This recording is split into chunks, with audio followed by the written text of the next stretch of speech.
Mitai lol Manipuri lol asi ibda sinariba mitai mayek inung yek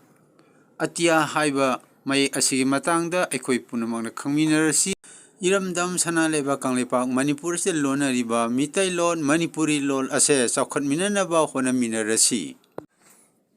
ahanbamaktada aina iramdam sana leba kanglepak Manipur asida amadi Manipur gi wangmada laikraba lol mayek mitai mayek asibu nungsijaba Satra Sati isili na imai bel alaman kwai purang mupu ayana ko nona kurumjari ikai kumnabo ujari ngasi nenagadaba asi mapung maye atia haiba ek asi matau karam tawduna khonthokadage ngasi khonthokku matamda khanawgi moong karam tawi mai definition identification amadi mai khudam na singba mai sinabam na singba naina jagani channel asigi mamingna Manipur language feature ay mingna ngkham premesur adu ai hauji mapung maye atia haiba asigi matangda mathang naina jarak lagi hana nena khibada say number 462 ni ngasi nena gadaba sina say number 463 ni sida say number 18 subani atia inungye atia haiba mapung may ase inung yekni English ta pawa matamda atia haina pagani ana atia hai thokpada khanawgi mo atia hai thok matamda khanawgi mo ase karam tawi haibasi hana hajarake atia haiba e ase haidok matamda khanawgi mo sing ase kamai tawge habadudi hanmada khawni larynx vibrate masangda khonjel thoi voice produce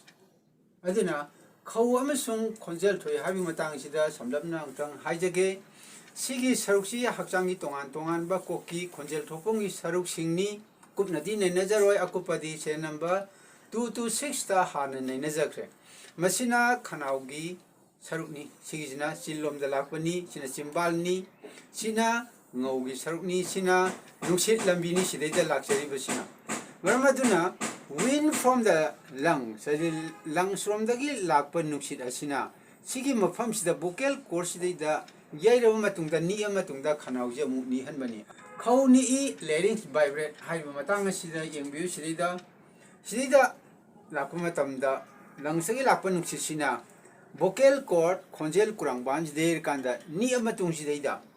sigi mafam sida khanawjida mu ni lakani aduna ni sidida khawni 하리지 아니 khawni tari karni khonjel tho I de hana haijakre machangda point number 18 subagi ani suba sausida ungtang naina jarake masina atia haidokpada changba hakjangi kaya singase kari no haiba matamda ahanmada layai ngauyai layai haibasina laigi mayajina sigi sarugasini aduga ngaugi mayai haibasina Sidai lere say number aita ngau pele adi masangda amuk laiton tip of tang laigi matoni sidai da say number 13 jina laigi toni masangda yari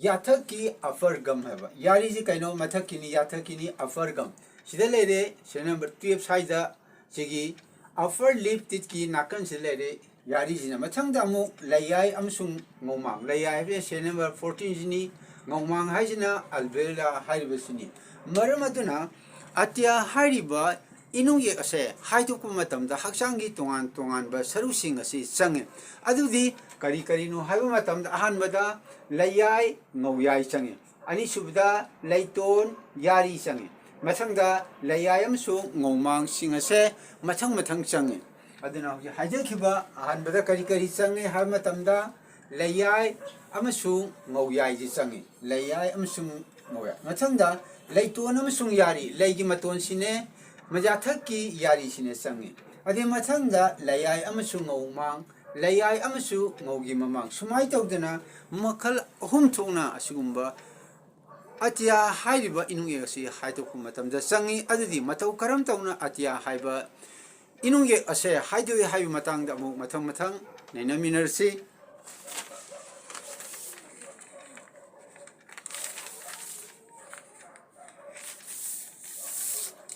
Sida mu ingina si mathang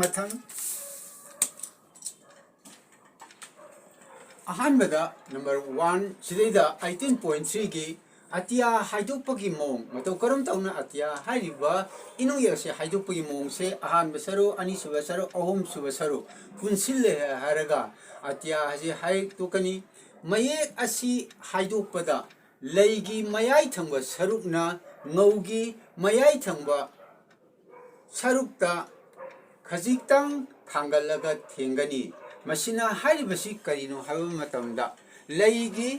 ꯃꯌꯥꯏ ꯊꯪꯕ ꯁꯔꯨꯛꯁꯦ number 14 ꯁꯦ middle part of the ꯇꯪꯁꯤꯅ ꯈꯔ ꯈꯤꯇꯪ ꯊꯥꯡꯒꯠꯂꯒ ꯉꯧꯒꯤ ꯃꯌꯥꯏ ꯊꯪꯕ ꯁꯔꯨꯛ ꯑꯁꯤꯗ ꯁꯥꯏꯗ ꯊꯥꯡꯒꯠꯂꯛꯀꯅꯤ ꯈꯔ ꯊꯦꯡꯒꯅꯤ ꯑꯗꯨꯒꯤ ꯃꯊꯪꯗ ꯑꯃꯨꯛ ꯆꯤꯝꯕꯥꯜ ꯀꯥꯊꯣꯛꯂꯒ ꯂꯩ ꯅꯦꯝꯊꯔꯒ ꯑꯒꯤ ꯑꯍꯥꯟꯕ ꯈꯣꯟꯖꯦꯜ ꯈꯨꯖꯤꯡ ꯑꯗꯣ ꯍꯥꯏꯗꯣꯛꯏ ꯃꯇꯥꯡ ꯑꯁꯤꯗ ꯑꯩꯅ ꯍꯥꯏꯖꯅꯤꯡꯕꯗꯤ ꯑꯇꯤꯌꯥ ꯍꯥꯏꯕ ꯃꯇꯝꯗ ꯈꯣꯟꯖꯦꯜꯒꯤ ꯈꯨꯖꯤꯡꯁꯦ ꯑꯍꯨꯝ ꯊꯣꯛꯅ ꯆꯪꯏ ꯑꯍꯥꯟꯕꯗ ꯍꯥꯏꯔꯤꯕ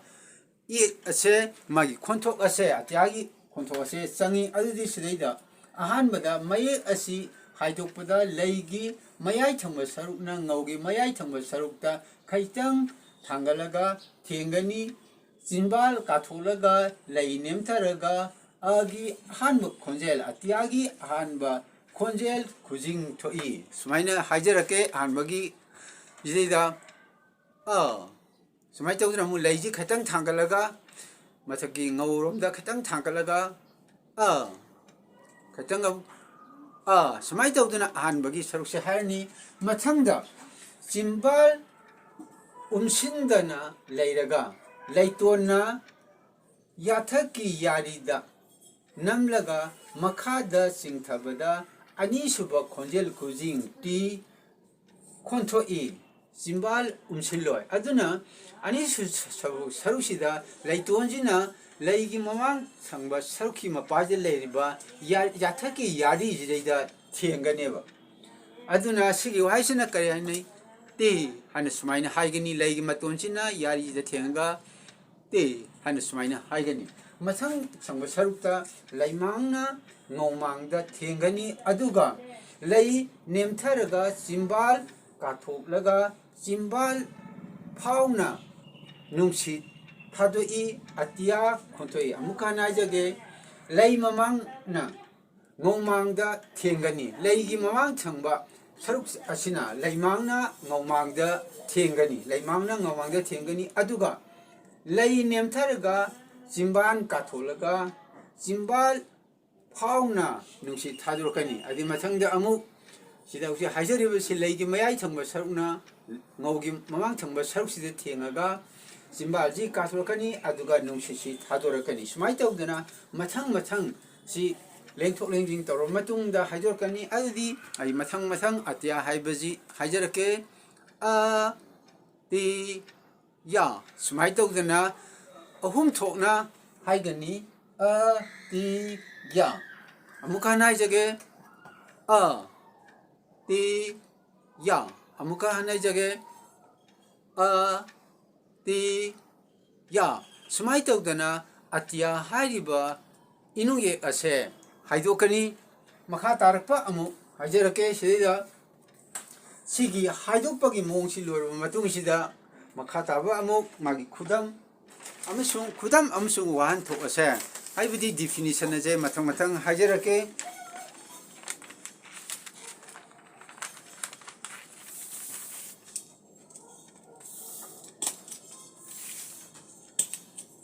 시대대 영무요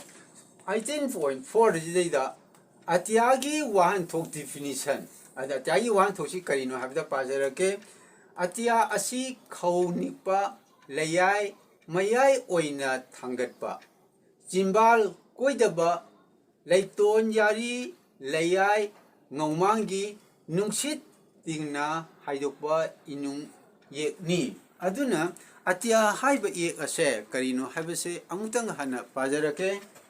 atiagi wan tok definition di atia asi khawnikpa layai mayai oina thangatpa ahamda khawnikpa harni masangda layai mayai oina thangatpa harni masangda simbal koidaba leiton yari layai ngawmangi nungsit tingna haidokpa inung yekni aduna atia haiba yek ase karino haiba matamda atya hariba e asi leiji mayai oina thangatpa jimbal koidaba khaunikpa aduga mana haidorapa matamda nungsit chi khanaudida apanba pidana haidorapa adagi layai amasung ngongmang yauba leiton amasung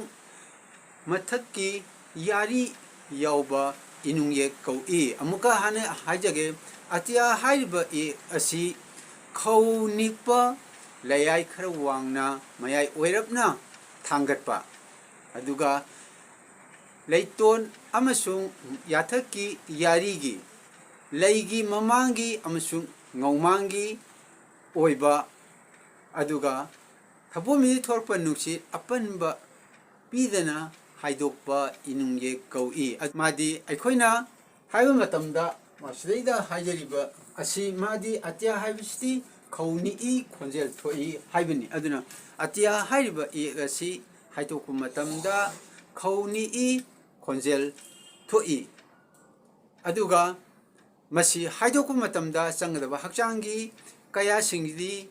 leiji mayai oina thangatli aduga leitona yathaki yarida thengi aduga layaina ngawmangda amuhanna thengi aduna a ti ya haina sumaina ahum thongna haidoga punjan bani ngasigidi atya haiba ase asumna khonthokpui mose hajarba matungsidida magi sijina famje amuhanna hajarake magi sijina famdi karino haba matamda word pronunciation meaning word kai lere ama macha thakpa ama haiba matamda atya se wai gi mamangda lere macha haiba matamda sidida macha haibasi karam me na sajanage habda mi tinsinba atya tinsinba til tinsinba atya atap aduna atya haibase wahai gi marakta lere sidida uttabagi wani sandorku matamda atya haibase sidida adum yawjare aduna sigi marakta lere aje atyaji masangda amuk thakpa haiba matamda thau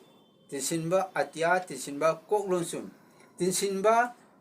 pa tinsinba atya aduna atya haiba yegase